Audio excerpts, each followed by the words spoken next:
part 3 with arms and legs. Hi all, welcome to my channel. ഞാൻ ഇന്നലെ ഇട്ട ആ സ്റ്റെപ്പ് എല്ലാവർക്കും മനസ്സിലായി എന്നുള്ള വിശ്വാസത്തോടു കൂടി ഞാൻ ഇനി അടുത്ത സ്റ്റെപ്പിലോട്ട് പോവാം. ഇനി നമ്മൾ പഠിക്കാൻ പോകുന്നത് തേർഡ് സ്റ്റെപ്പാണ്.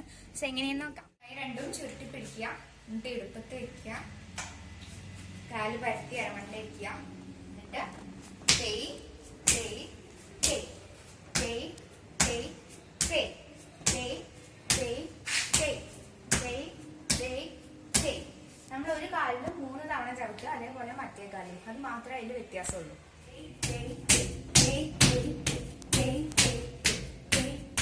സ്റ്റെപ്പ് നിങ്ങൾക്ക് എല്ലാവർക്കും മനസ്സിലായിട്ടുണ്ടായിരിക്കുന്നു. അപ്പൊ നമുക്ക് ഫോർത്ത് സ്റ്റെപ്പ് നോക്കിയാലോ. ചുരുട്ടി പിടിക്കുക, എന്നിട്ട് എളുപ്പത്തിൽ വെക്കുക, എന്നിട്ട് കാല് പരത്തിയിട്ട് അരമട്ട ഇരിക്കുക,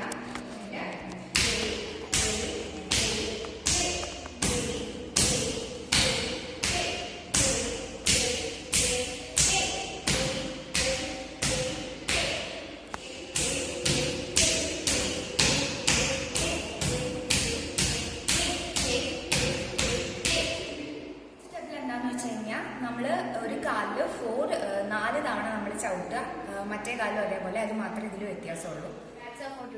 അപ്പൊ ഞാൻ ഇന്നത്തെ വീഡിയോ നിങ്ങൾ നന്നായിട്ട് പ്രാക്ടീസ് ചെയ്യുക, ഒബ്സർവ് ചെയ്യുക എന്താണ് ചെയ്തതെങ്കിൽ.